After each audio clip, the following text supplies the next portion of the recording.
America का नाम Italy के नाविक अमेरिगो वेस्पुची के नाम पर पड़ा। अमेरिका का नाम इटली का नाविक था अमेरिगो वेस्पुची, लेकिन अमेरिका की जो खोज की थी उत्तरी अमेरिका की खास करके, वो की थी 1492 में कोलंबस ने। कोलंबस ढूंढ रहा था भारत को और ये जगह मिल गई उसको। उसने क्या नाम दिया?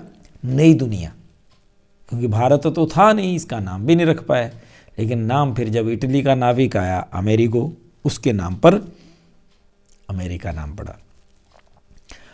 पाब्लो पिकासो, ये पिकासो बड़ा प्रसिद्ध चित्रकार रहा है, स्पेन के थे ये चित्रकार। अच्छा, ये मूर्तिकार भी रहे हैं और लेखक भी थे। 20वीं सदी के महानतम जो कारीगर हैं, आर्टिस्ट हैं, उनमें इनका नाम आता है पाब्लो पिकासो। स्पेनिश थे ये। मतदान करने का जो सबसे पहला इतिहास में उदाहरण मिलता है वो मिलता है यूनान में 139 ईसा पूर्व 139 बीसी में, ग्रीस यानी यूनान में हुआ। फिर भारत में 920 ईस्वी 920 ईस्वी यानी 920 एडी में। ये तमिलनाडु में संगम काल के दौरान जब नगर पंचायत के सदस्य चुनने थे उन्होंने, तब इसका प्रयोग हुआ। और उसके बाद अमेरिका में हुआ 1629 में। गुट निरपेक्ष संगठन, नॉन अलाइनमेंट मूवमेंट जो थी, गुट निरपेक्ष संगठन की स्थापना हुई 1961 में, 1961 में। वर्तमान में 120 सदस्य हैं, 120 देश इस संगठन के सदस्य हैं।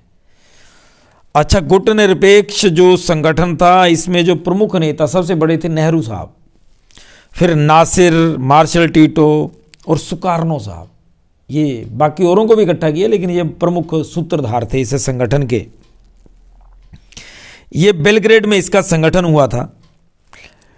जो गुट निरपेक्षता है, इसका अर्थ है जो विश्व के शक्ति केंद्रों जैसे अमेरिका है, रूस है, चीन है, ये बड़े देश हैं, तो किसी भी संगठन के साथ हम नहीं है भाई, किसी भी देश के साथ हम नहीं है। ना हम अमेरिका के साथ है, ना हम रूस के साथ है। हमारी जो देश की विदेश नीति है वो हमारे अपने ऊपर निर्भर है, हमारी अपनी ज़रूरतों के हिसाब से उसका फैसला हम करते हैं, ना कि अमेरिका की ताकत या रूस की ताकत या चीन की ताकत।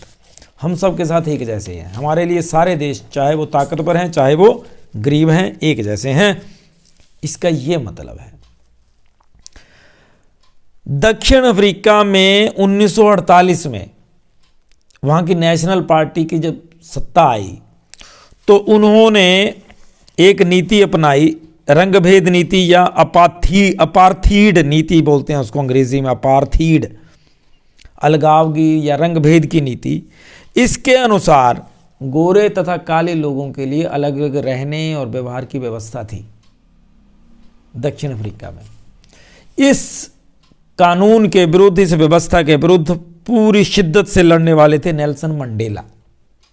जी हाँ, जो बाद में 1994 में जब 1994 में जब दक्षिण अफ्रीका में ये जो काला कानून है रंगभेद का, ये ख़त्म हुआ, तो उसके बाद नेल्सन मंडेला पहले अश्वेत राष्ट्रपति बने थे वहाँ के। और महात्मा गांधी को वो अपना आइडल मानते रहे हैं। उनकी किताब है लॉन्ग वॉक टू फ्रीडम, बड़ी अच्छी बुक है, मैंने सुना, पढ़ी नहीं लेकिन अच्छी बुक है, कभी समय लगे तो पढ़िएगा। ऐसी ही रोचक जानकारियाँ मैं रोज़ लेकर के आऊँगा। इसमें पेपर की तैयारी भी होगी और जो लोग सिर्फ जानकारी के लिए देखना चाहें उनके लिए भी मैं ऐसी सेवाएं लेकर के आऊँगा। लेकिन आप अपने सुझाव और विचार कमेंट में प्रकट करते रहें, साथ ही साथ वीडियोस शेयर कर दीजिएगा ताकि अधिक लोगों तक रीच हो सके। जय हिंद, जय भारत।